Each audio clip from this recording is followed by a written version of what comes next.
Hello friends नमस्कार welcome to our channel only for you.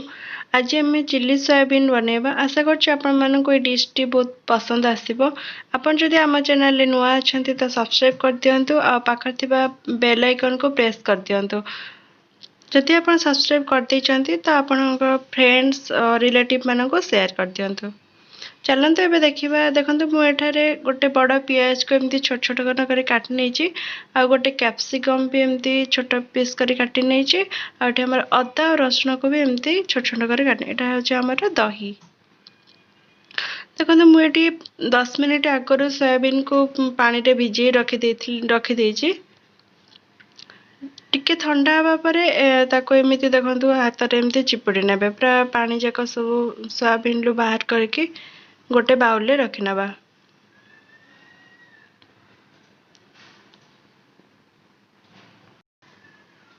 देखते यहीपरि भाव में सब जाक चिपुड़ नहीं आ मु 3 चम्मच ये हमर चाउल गुंड ऐड करछि। आपन जदि कॉर्नफ्लावर भी ऐड करि परिबे आ एथिरे अल्प किछि लूण आपन टेस्ट अनुसार लूण ऐड करिवे। गोटे चम्मच रेड चिली पाउडर आ 3 रु 4 चम्मच दही ऐड करी आको भी भल भाव में मिक्स करनबा।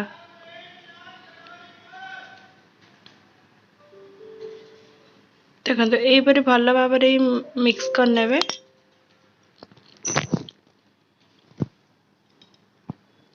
एबे सोयाबीन फ्राई करने पई मु गैस रे पैन बसे नेछि आ पैन ले किछि तेल ऐड कर नेछि। तेल गरम होबा परे आमे जो सोयाबीन गोळी रखथिले तो ताको एबे अल्प अल्प पके के फ्राई करनबा। एटा बड़ अछि पैन तो मु सब जाक ऐड कर दोछि। एटा जेतु नॉनस्टिक अछि तो मु अल्प तेल ऐड करछि। जदि आपण अलगा किछि कढ़ाई रे जो छानिबे तो अधिक टिके तेल देबे नहले एटा बाहरी बनी लागी जिवो। देखो तो ए भलिया दुई साइड भल भाव में फ्राई कर नेबे।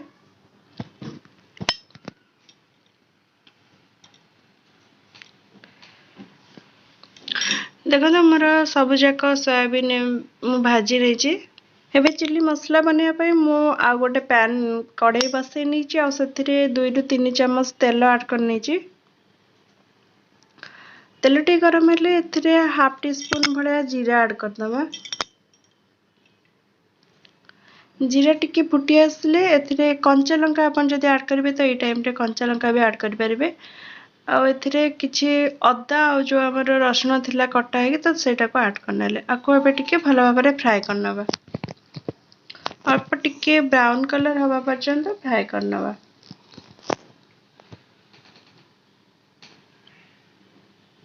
देखो हमर रसुन अदा टिके फ्राई हे आसलानी तो एथिरे हमें जो काटी रखथिले पियाज कैप्सिकम तो ताको ऐड करनबा।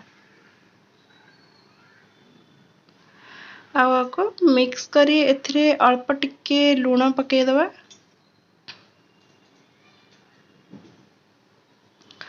आको भल भाव में मिक्स करी देखंतु आको गोटे रु 2 मिनिट पर्यंत हमें कवर करनबा लो फ्लेम रे। एबे हमें सॉस बने पई मु एठी गोटे चम्मच में हम टमाटो केचप नेछि। चम्मच भया चिली सॉस नेछि आ गोटे चम्मच सोया सॉस नेछि। आको अल्प किछि पानी पके के तो गोटे मिक्सचर बने नबा। देखंतु गोटे 2 मिनिट पर देखंतु ये हमर पियाज और कैप्सिकम टे भल भाव में फ्राई हे एछि। एथिरे हमें जो मिक्स कर रखले सॉस सब तो ताको ऐड करनबा।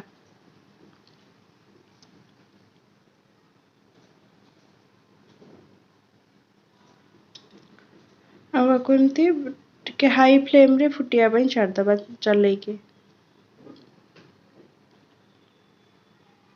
देखंतु एटा टिके हेई आसले एथिरे हमें जो सब सोयाबीन को फ्राई कर रखथिले तो सब जाक सोयाबीन को एथिरे ऐड करनबा। आपण माने निश्चय थे ये रेसिपी को ट्राई करंतु।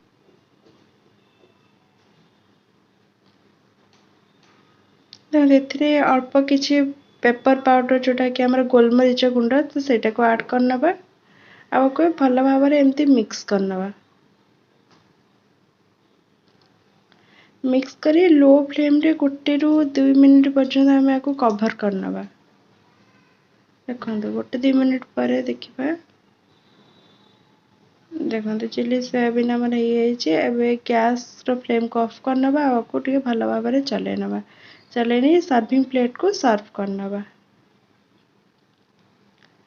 देखो मु सर्विंग प्लेट रे सर्व कर नहीं किसी जो व्हाइट जो राशि पकई नहीं आशा कर डिशटा बहुत पसंद आसथिबा आपण भी निश्चय थे ट्राए करंतु आपण मानकर अनुभूति मो सहित शेयर करंतु प्लीज अपन जदि सब्सक्राइब करना तो सब्सक्राइब लाइक सब्सक्राइब कर दिंतु आपन जदि कर देइचंती तो आपण मानकर फ्रेंड्स रिलेटिव्स तो सब को शेयर कर दिंतु थैंक यू।